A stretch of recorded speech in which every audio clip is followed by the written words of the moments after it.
Hello friends, welcome to learn services. This is Ram Soni. आज हम discuss कर रहे हैं बीपीएससी के असिस्टेंट इंजीनियर एग्ज़ाम के पेपर को। ये पेपर जीएस पार्ट का है, मतलब दो पार्ट होते हैं, पार्ट ए और पार्ट बी। तो पार्ट ए जीएस पार्ट होता है, जिससे मध्य प्रदेश की हिस्ट्री, पॉलिटी, जोग्राफी, इकोनॉमी, इसके अलावा इंफॉर्मेशन कम्युनिकेशन टेक्नोलॉजी और करंट अफेयर आता है। तो मतलब बेसिकली 5 यूनिट्स डिवाइड करके रखा हुआ है, जो कि जीएस का पार्ट है। तो ये आपके सिविल सर्विसेज का जो हमारा प्रीलिम्स होने वाला है, और इसके अलावा असिस्टेंट प्रोफेसर का जो एग्ज़ाम होने वाला है बीपीएससी का, उन दोनों एग्ज़ाम के लिए काफ़ी यूज़फुल होने वाला है। और इसके अलावा एपीपीएससी के और जो ढेर सारे एग्ज़ाम फ्यूचर में होंगे, उन सभी एग्ज़ाम्स के लिए काफ़ी इंपॉर्टेंट होगा, चूँकि ये जीएस का पार्ट हम डिस्कस कर रहे हैं, है ना। तो आइए डिस्कशन की शुरुआत करते हैं। काफ़ी इंपॉर्टेंट है, और याद रहे ये एपीपीएससी की ऑफिशियल आंसर की आ चुकी है, और ऑफिशियल आंसर की के साथ में हम इस पार्ट को डिस्कस कर रहे हैं। तो आइए डिस्कशन की शुरुआत करते हैं। ये पार्ट ए पोर्शन है, जो कम्प्लीटली जीएस पार्ट है ना। स्टार्ट करने के पहले आप लोगों को बता दूं कि हमारा टेलीग्राम ग्रुप है राम सोनी एपीपीएससी, वहाँ पर भी क्लासेस की लिंक शेयर की आती हैं, तो उसके माध्यम से भी आप हमसे जुड़ सकते हैं।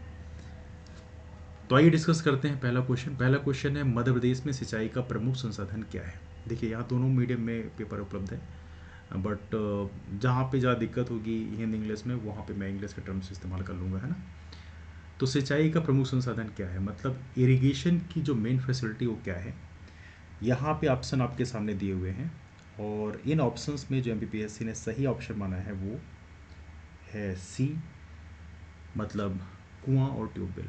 तो हमारे मध्य प्रदेश में सिंचाई का जो मुख्य साधन है वो क्या है, कुआं और ट्यूबवेल है ना। अगला क्वेश्चन है, पचमढ़ी में तापमान कम रहने का प्रमुख कारण क्या है। तो पचमढ़ी में जो टेम्परेचर लो रहता है, उसका मेन रीज़न क्या है। तो यहाँ पे ऑप्शंस आपके सामने दिए हैं, ऊंचाई एवं वनस्पति। तो एक तो हमारा अल्टीट्यूड है, हाइट एंड वेजिटेशन। इसके अलावा है कम जनसंख्या एवं वर्षा, वनस्पति एवं नदियाँ, नदियाँ एवं झरने। तो पचमढ़ी कहाँ पे है, आप लोगों को पता होना चाहिए, होशंगाबाद में है ना। तो जो कि मध्य प्रदेश का हाईएस्ट पीक भी यहाँ पर है, धूपगढ़। तो यहाँ पे इसका सही आंसर एमपीएससी के हिसाब से वो है ए। ऊंचाई है, हाइट है काफ़ी ज़्यादा, और वेजिटेशन वहाँ पे कुछ ऐसा है जिसके कारण यहाँ पे टेम्परेचर कम रहता है। अगला क्वेश्चन आपके सामने है, let me bring the next question for you. निम्नलिखित में से कौन मध्य प्रदेश के राज्यपाल नहीं थे। कौन मध्य प्रदेश के राज्यपाल नहीं थे। ऑप्शन है इसमें, और इस ऑप्शन के हिसाब से सही आंसर है वो है कैलाश नाथ काटजू। कैलाश नाथ काटजू मध्य प्रदेश के राज्यपाल नहीं थे। अगला क्वेश्चन है, निम्नलिखित में से कौन मध्य प्रदेश के मुख्यमंत्री थे। अब यहाँ पे ऑप्शन आपके सामने दिया हुआ है, and I am sure this is quite very easy question. Sundarlal Patwa, और इनका नाम आप सब लोग जानते ही हैं, सुंदरलाल पटवा मध्य प्रदेश के मुख्यमंत्री थे। अगला प्रश्न है, मध्य प्रदेश में पंचायती राज व्यवस्था है, किस तरह की पंचायती राज व्यवस्था है। एक स्तरीय, द्विस्तरीय, त्रिस्तरीय। तो हमारे मध्य प्रदेश में आप लोग जानते हैं कि हमारे यहाँ 3 स्तरीय पंचायती राज व्यवस्था है हमारे मध्य प्रदेश में। और याद रहे, यदि पंचायती राज सिस्टम के डेवलपमेंट की बात करें, तो बलवंत राय मेहता कमेटी का फॉर्मेशन किया गया था जवाहरलाल नेहरू के टाइम में, जिसने 3 स्तरीय पंचायती राज व्यवस्था डेवलप करने की बात कही थी। हालांकि बाद में एक कमेटी और बनी, इसका नाम है अशोक मेहता कमेटी। अशोक मेहता कमेटी की रिकमेंडेशन 2 टायर सिस्टम की बात करता है, 2 स्तरीय पंचायती राज व्यवस्था की बात करता है। लेकिन एक कमेटी और बड़ी इंपॉर्टेंट है, इसका नाम है LM. Singhvi committee. LM. Singhvi committee वो कमेटी थी जिन्होंने पंचायती राज सिस्टम को एक कॉन्स्टिट्यूशनल स्टेटस देने की बात करी थी। तो ये कमेटीज़ का नाम जरूर ध्यान रखिएगा, ऐसे क्वेश्चन एग्जाम में पूछा सकते हैं, है ना। चलिए देखते हैं अगला question. Let's get the sixth question. छठा क्वेश्चन है, भगोरिया पर्व मध्य प्रदेश के किस जिले में मनाया जाता है। तो भगोरिया पर्व की बात करें तो हमारे मध्य प्रदेश की जो भील जनजाति है, उनके द्वारा सेलिब्रेट किया जाता है, और स्पेशली हमारे मध्य प्रदेश के मालवा अंचल में भगोरिया पर्व सेलिब्रेट किया जाता है। इन ऑप्शंस के हिसाब से अभी पीएससी ने इसका सही आंसर माना है वो है झाबुआ। तो झाबुआ में भगोरिया पर्व मनाया जाता है। कितने दिन चलता है, 7 दिन चलता है, होली के समय होता है ना, ये भी आप ध्यान रखिएगा। 2011 की जनगणना के अनुसार मध्य प्रदेश का सबसे कम जनसंख्या घनत्व वाला जिला कौन सा है, लोवेस्ट पॉपुलेशन डेंसिटी। और ये क्वेश्चन कौन क्या का सही आंसर क्या है, ये है डिंडौरी। डिंडौरी मध्य प्रदेश में सबसे कम जनसंख्या घनत्व वाला जिला है। अगला क्वेश्चन है, 2011 की जनगणना के अनुसार मध्य प्रदेश का न्यूनतम जनसंख्या वाला जिला कौन सा है, जहाँ पे पॉपुलेशन मध्य प्रदेश में सबसे कम है और ये है आपका हरदा जिले का, अकॉर्डिंग टू 2011 सेंसस।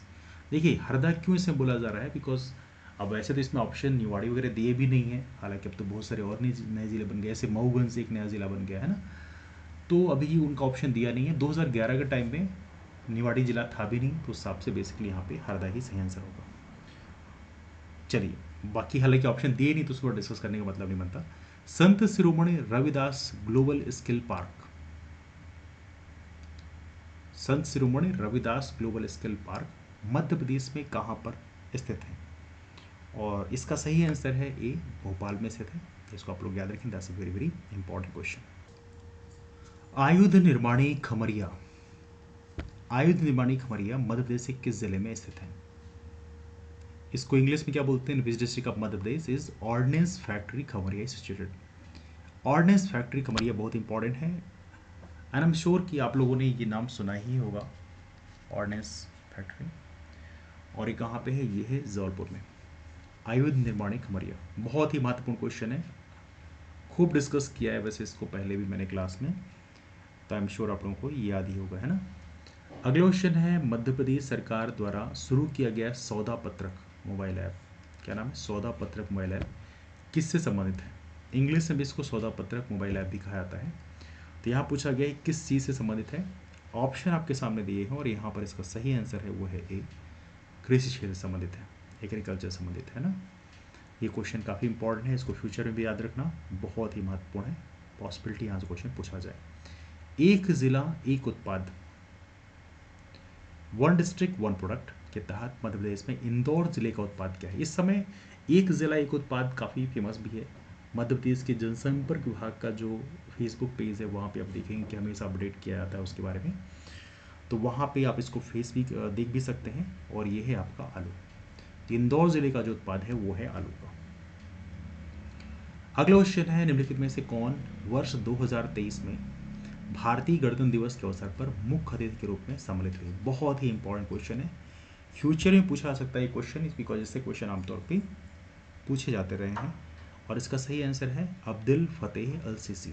क्या नाम है? Abdel Fattah el Sisi. This is the very very important question. इनको बेसिकली हमारे देश में 26 जनवरी 2023 में इन्वाइट किया गया था। ये बेसिकली कहाँ के हैं? ये इजिप्ट के प्रेसिडेंट रहे हैं, इजिप्ट के प्रेसिडेंट हैं, तो ये भी आप लोग ध्यान रखेंगे, Abdul Fattah el CC. Right now हमारी कंट्री का जो टारगेट है थोड़ा अफ्रीका की तरफ भी है, एंड दैट्स वाई हम वहाँ के प्रेसिडेंट को हमने इन्वाइट किया है, अब्दुल फतेह अल सीसी, है ना। तो ये ऐसे क्वेश्चन इंपॉर्टेंट है, पूछे आते हैं अक्सर, है ना। अगला क्वेश्चन है P75, क्वेश्चन है P75 परियोजना के तहत निर्मित कलवारी श्रेणी के किस पनडुब्बी को जनवरी 2023 में भारतीय नौसेना में सम्मिलित किया गया? P75 बहुत ही इंपॉर्टेंट योजना है, इसको आप लोग जरूर ध्यान रखेंगे। इंग्लिश में पूछा गया which Kalvari class submarine built under the project 75, इसको P75 को बोलते हैं। Project 75 was inducted into the Indian Navy in January 2023, और इसका सही आंसर है, and that is basically INS Vagir. वैसे वजीर बोलते हैं वैसे लोग, लेकिन इसका नाम है वागीर, है ना। अगला क्वेश्चन है आपके सामने, 36th राष्ट्रीय खेलों का आयोजन किस राज्य में किया गया था? 36th नेशनल गेम्स, इसको हम लोगों ने एक दो बार डिस्कस भी किया क्लास में, और इसका सही आंसर है ये है आपका गुजरात में। 36th नेशनल गेम्स का आयोजन गुजरात में किया गया था। Now let's get the next question.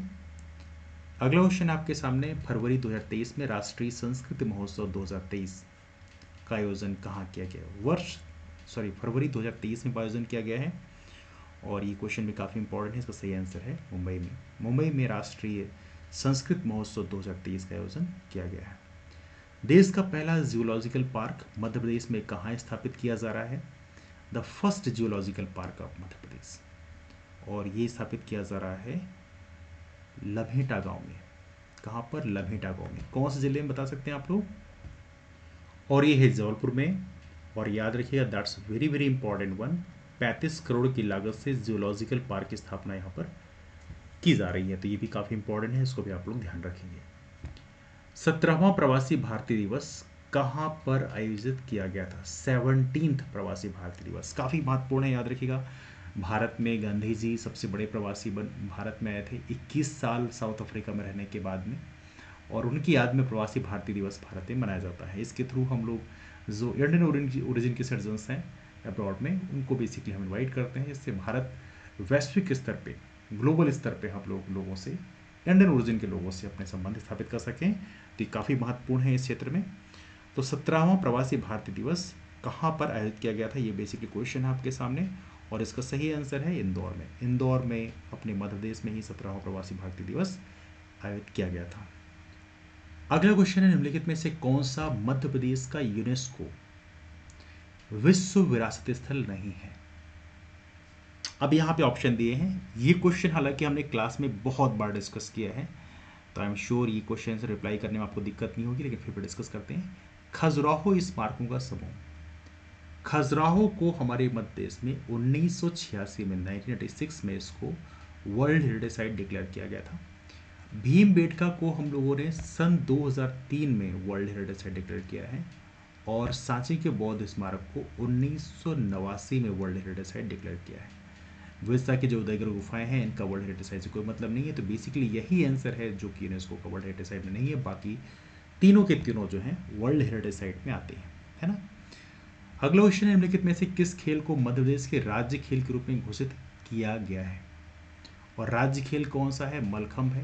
That's a very easy question. तो 20वें का सही आंसर क्या हुआ? 20वें का सही आंसर हुआ आपका सी, मलखंभ। अगला क्वेश्चन आपके सामने, निम्नलिखित में से बालिकाओं के स्वास्थ्य एवं शिक्षा की स्थिति में सुधार के लिए मध्य प्रदेश सरकार की योजना कौन सी है? इंपॉर्टेंट क्वेश्चन है, इस क्वेश्चन को फ्यूचर में भी याद रखिएगा, पॉसिबिलिटी यहाँ से क्वेश्चन पूछ लिया जाए। और इसका सही आंसर है लाडली लक्ष्मी योजना। काफ़ी महत्वपूर्ण योजना है, इसको आप याद रखेंगे। अगला प्रश्न है, मध्य प्रदेश सरकार की खेल तालाब योजना के अंतर्गत किसानों को मिलने वाले अनुदान की अधिकतम सीमा क्या है? खेत तालाब योजना के अंतर्गत किसानों को मिलने वाले अनुदान की अधिकतम सीमा क्या है? और इसका सही आंसर है, यह है कितना? 21,000 नहीं, बल्कि यह है 16,350 रुपये। बहुत ही इंपॉर्टेंट क्वेश्चन है, याद रखिएगा, क्योंकि ऐसी स्कीम्स कई बार हर जगह किताब में मिलती नहीं है, तो इसको आप ज़रूर ध्यान रखें। तो 22वें का सही आंसर क्या है? 22वें का सही आंसर है सी। अगला क्वेश्चन आपके सामने है, यह है इंफॉर्मेशन कम्युनिकेशन टेक्नोलॉजी का। मित्र से तुरंत रियल टाइम संचार के लिए किसका उपयोग करना चाहिए? इंग्लिश में है, what would you use for immediate real time communication with a friend? Option यहाँ पर दिए हैं आपके सामने, ईमेल, IRC, यूजनेट या इंस्टेंट मैसेजिंग। इसका MPPSC ने मल्टीपल आंसर दिया है, 2 ऑप्शन दिए हैं, IRC भी दिया हुआ है, इंस्टेंट मैसेजिंग भी दिया है। ये दोनों ऑप्शन यहाँ पर MPPSC ने सही माने हैं। इसे बोलते हैं IRC को इंटरनेट रिले चैट। क्या बोलते हैं इसको? इसे बोलते हैं इंटरनेट रिले चैट। ये टेक्स्ट बेस्ड बेसिकली चैट होता है। तो एक तो ये है आपका, दूसरा है आपका इंस्टेंट मैसेजिंग। तो ये दोनों ही बेसिकली हम लोग रियल टाइम संचार के लिए इस्तेमाल कर सकते हैं। दैट्स वेरी इंपॉर्टेंट क्वेश्चन, इसको आप लोग जरूर ध्यान रखेंगे। अगला प्रश्न है, निम्नलिखित में से कौन एक ई-कॉमर्स एक्टिविटी नहीं है? इनमें से कौन ई-कॉमर्स एक्टिविटी नहीं है? तो इसका सही आंसर क्या है? इसका सही आंसर है C2B। देखिए, ई-कॉमर्स में बिजनेस टू बिजनेस तो आएगा, बड़ा ऑब्वियस बात है, B2B आएगा। इसके अलावा यहाँ पर देखा जाए तो इसमें ऑप्शन दिया है, फिर इसके बाद है यहाँ पे C2B। देखो C2B कोई मॉडल नहीं होता, दैट इज कॉल्ड B2C आप कह सकते हो, बिजनेस टू कस्टमर, क्योंकि सर्विसेज आप जिसको दे रहे होते हो, है ना। तो basically C2B model is not that. C2C model जरूर होता है, कस्टमर टू कस्टमर, जैसे OLX होता है जहाँ पे आपने पुराना सामान बेच सकते हो, वो बेसिकली एक अलग। B2A क्या होता है? B2A में बहुत सारे कंफ्यूज कराते हैं, कई बार इसको B2G भी लिखा होता है, बिजनेस टू गवर्नमेंट। तो B2A का मतलब है बिजनेस टू एडमिनिस्ट्रेशन। ये मॉडल बेसिकली काम करता है, इसमें कोई शक की बात नहीं है। तो यहाँ पे जो ऑप्शन यहाँ पर नहीं है इसमें, वो है C2B। C2B को MPPSC ने यहाँ पर सही माना है। चलिए, अगला क्वेश्चन हमारे सामने है, ट्यूरिंग टेस्ट में सहभागियों की संख्या कितनी होती है? तो ट्यूरिंग टेस्ट में सहभागियों की संख्या बताएगी MPPSC के द्वारा, एंड दैट इज 3। कितना बताया गया? 3 होती है। ट्यूरिंग टेस्ट में सहभागियों की संख्या होती है 3। तो 3 कौन कौन से होते हैं? देखो, ट्यूरिंग टेस्ट मतलब ये हम बात कर रहे हैं आर्टिफिशियल इंटेलिजेंस की, और इसमें को क्या होता है? एक तो कंप्यूटर हो गया, और दूसरा ह्यूमन इंटरोगेटर हो गया, और तीसरा हो गया ह्यूमन फॉयल। तो ये बेसिकली 3 होते हैं, इसको आप लोग ध्यान रखिए, that's very very important one for you, है ना, ट्यूरिंग टेस्ट। अगला है फिजियोलॉजिक का, किसमें बहुत सफल उपयोग हो रहा है, और इसमें सही ऑप्शन दिया है वो है डी, मतलब सभी में हो रहा है, वॉशिंग मशीन में हो रहा है, एयर कंडीशनर में हो रहा है, डिश वॉशर में हो रहा है, तो मतलब हर जगह फिजियोलॉजी का इस्तेमाल हो रहा है।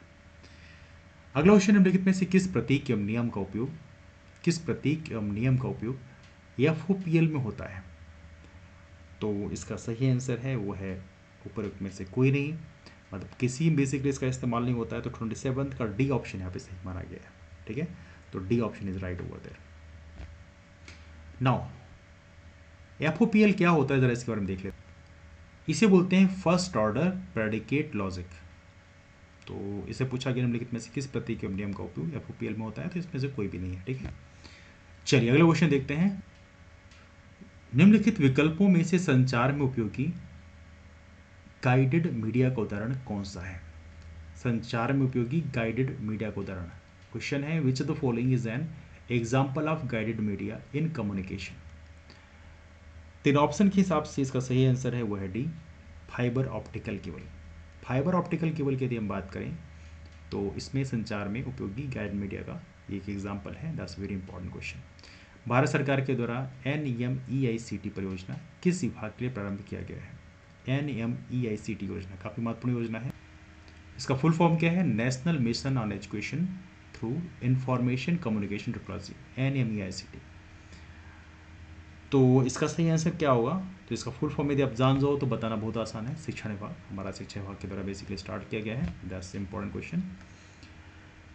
अगला क्वेश्चन है निम्नलिखित में से कौन सा बस कंप्यूटर उपयोगकर्ता को प्लग एंड प्ले ऑपरेशन का साधन देता है? तो बताना इसमें कौन सा बस ऐसा है, और इसका सही answer basically that is USB, है ना। अगला क्वेश्चन है आर्टिफिशियल इंटेलिजेंस में कंप्यूटर मानव के समकक्ष सोचने के लिए काबिल है या नहीं, ये जानने के लिए कौन सी पद्धति उपयोग होती है? तो बेसिकली कंप्यूटर का जो इंटेलिजेंस उसको यहाँ पे चेक किया जाता है, और इसका सही आंसर है वो है सी, मतलब ट्यूरिंग टेस्ट। अगला क्वेश्चन है एनालॉग सिग्नल को डिजिटल सिग्नल में रूपांतरित करने की प्रक्रिया का नाम क्या है? That's a very easy question, कई बार डिस्कस किया है, और ये है पल्स कोड मॉड्यूलेशन।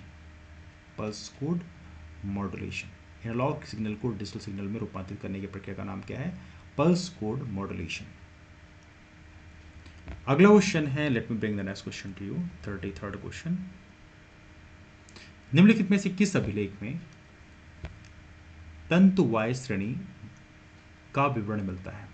तंतु वायु श्रेणी का विवरण मिलता है, और इसका सही आंसर है कुमारगुप्त का मंदसौर अभिलेख। कुमारगुप्त के मंदसौर अभिलेख में तंतु वायु श्रेणी का विवरण मिलता है। That's a bit difficult question for the history, but anyway. अगला क्वेश्चन है प्राचीन नाम मैकल में निम्नलिखित में से किस क्षेत्र का बोध होता है?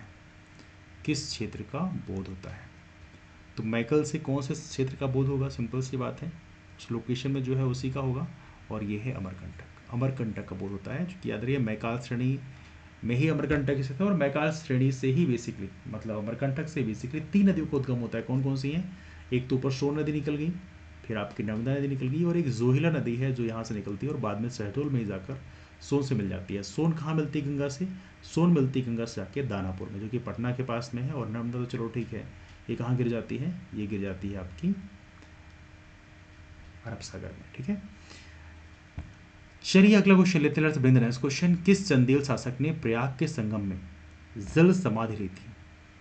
ये क्वेश्चन भी डिस्कस किया गया है कई बार एग्जाम में, और इस क्वेश्चन का जो सही आंसर है वो है सी, मतलब धंगदेव ने। धंगदेव ने, है ना। धार में शारदा सदन की स्थापना किसने करवाई थी? धार में शारदा सदन की स्थापना करवाई गई थी राजा भोज के द्वारा। राजा भोज ने धार में शारदा भवन की स्थापना की थी। राजा भोज कौन से वंश के थे? परमार वंश के राजा थे, ठीक है। चलिए अगला क्वेश्चन लेते हैं। उस यूनानी राजदूत का नाम बताइए जिसने बेस नगर में गरुड़ स्तंभ की प्रतिष्ठा की थी।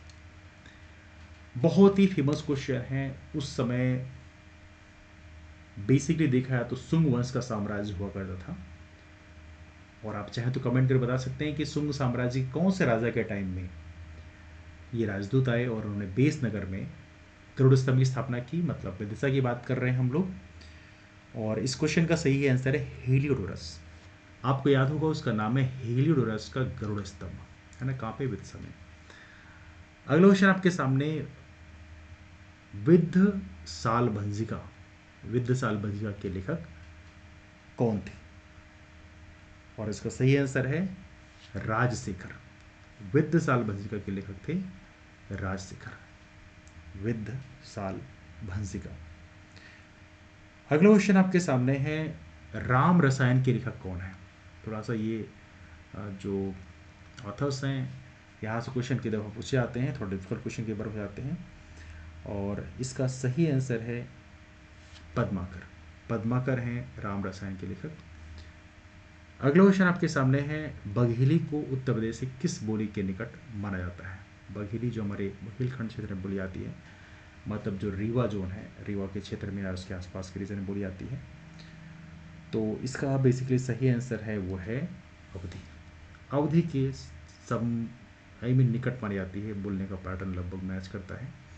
बुंदेलखंड में लोक देवता के रूप में मान्य है। बुंदेलखंड का क्षेत्र जो कि मतलब सागर है, पन्ना है, दमोह है, इस तरफ का जो क्षेत्र है, टीकमगढ़ का क्षेत्र है, उस क्षेत्र में लोक देवता के रूप में कौन मान्य है?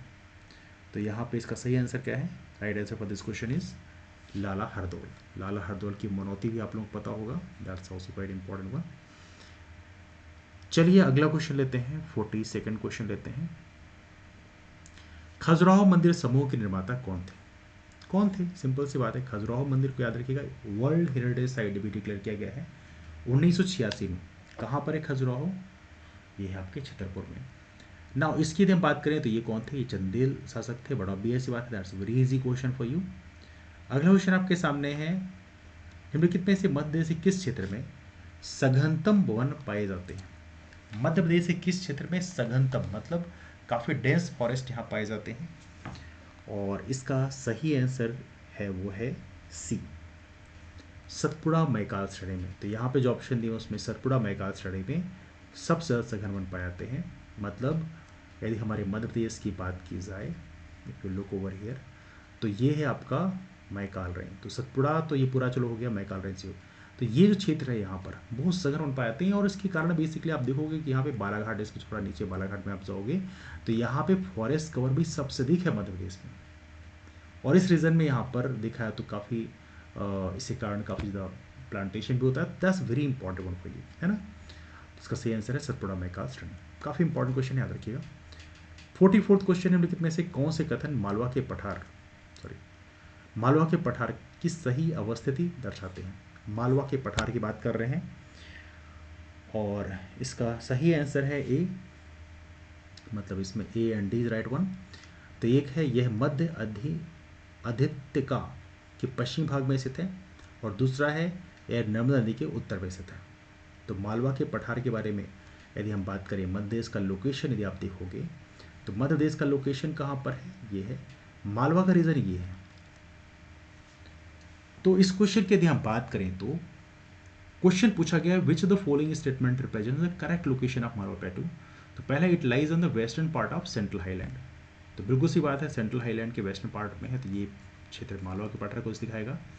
और दूसरा स्टेटमेंट दिया है नर्मदा नदी के उत्तर में स्थित है। बिल्कुल सी बात है, नर्मदा नदी के उत्तर में स्थित है, इसमें कोई शक की बात नहीं, नर्मदा नदी के उत्तर नॉर्थ में है। बाकी जो ऑप्शन है यहाँ पे मैच नहीं करते, तो 44th का सही आंसर हो आएगी। चलिए अगला क्वेश्चन लेते हैं, let's begin the next question.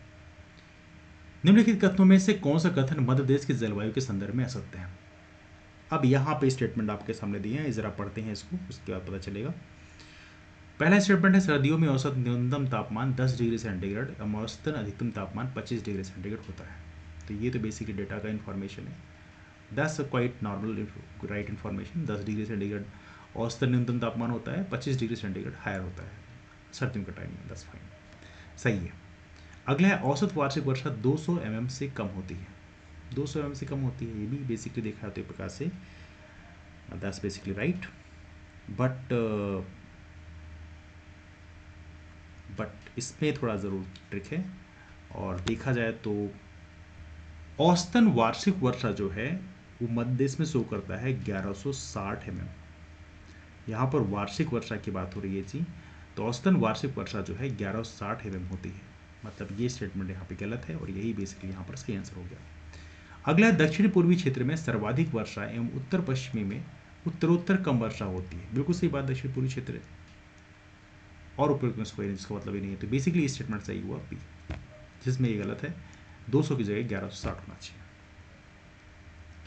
अगला है, जोहिला, सोहागपुर, पेंच, कन्हान एवं सिंगरौली क्षेत्रों में कौन सा ऊर्जा संसाधन सर्वाधिक पाया जाता है। बहुत ही बेसिक क्वेश्चन पूछा गया है, और बहुत ही मैं कहूँगा बेसिक आसान क्वेश्चन पूछा गया है, और इसका सही आंसर है कोयला।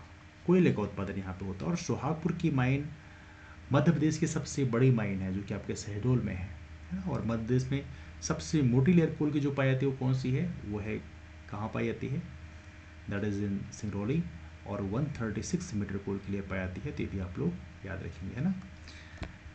चलिए 47 क्वेश्चन में चलते हैं। मैग्नीज एस की प्रमुख पेटी किन जिला क्षेत्रों में पाई जाती है। मैग्नीज एस की बात कर रहे हैं, और ये काफ़ी इंपॉर्टेंट माइन है, और इसका नाम है बालाघाट। बालाघाट में मलाजखंड माइन है, बाकी छिंदवाड़ा में भी है और झाबुआ में भी है, लेकिन बालाघाट में इसका मेन कंसंट्रेशन है मैग्नीज एस की। सॉरी, मलाजखंड में गलत बोल गया, मलाजखंड बेसिकली कॉपर के लिए है, मैग्नीज के लिए भारवेली माइन है। तो बालाघाट की कौन सी माइन फेमस है, वो है भारवेली माइन, जो कि मैग्नीज के लिए फेमस है। चलिए 48 क्वेश्चन में चलते हैं। कथनों पर विचार करना है, और यहाँ पे स्टेटमेंट आपके सामने दिए हुए हैं। अब देखिए यहाँ पे पहला स्टेटमेंट दिया हुआ है, यह मध्य प्रदेश और उत्तर प्रदेश की बहुउद्देशीय परियोजना है।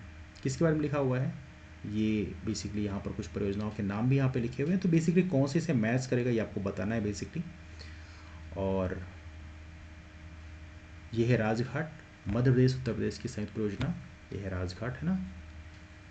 इसके अलावा इस परियोजना के अंतर्गत बेतवा नदी पर अशोकनगर एवं ललितपुर की सीमा पर बांध बनाया गया है। बिल्कुल सही बात है, अशोकनगर ललितपुर की सीमा बनाया गया है बेतवा पे। और अगला स्टेटमेंट है, इस बांध की ऊंचाई 43.8 मीटर है और लंबाई 562.5 मीटर है। हालांकि लंबाई चौड़ाई याद रखना मुश्किल काम है, लेकिन यहाँ पे ये जो 2 पॉइंट दिए हुए हैं, इससे आप चीज़ों को कनेक्ट कर सकते हैं। तो यहाँ पे Rajghat is right answer for this question, इसको आप लोग जरूर ध्यान रखेंगे। अगला प्रश्न है, और ये क्वेश्चन भी काफ़ी इंपॉर्टेंट है। छतरपुर जिले में पाया जाने वाला हीरा निम्नलिखित में से किस विकास खंड में अवस्थित है। छतरपुर में पाया जाने वाला हीरा, और 49 क्वेश्चन का सही आंसर है डी, मतलब उपरोक्त में से कोई नहीं, तो इसको आप लोग याद रखेंगे। और ये रहा इसका अंतिम क्वेश्चन, मध्य प्रदेश सरकार द्वारा किस वर्ष नवीन एवं नवीकरणीय ऊर्जा विभाग का अलग से गठन किया गया है।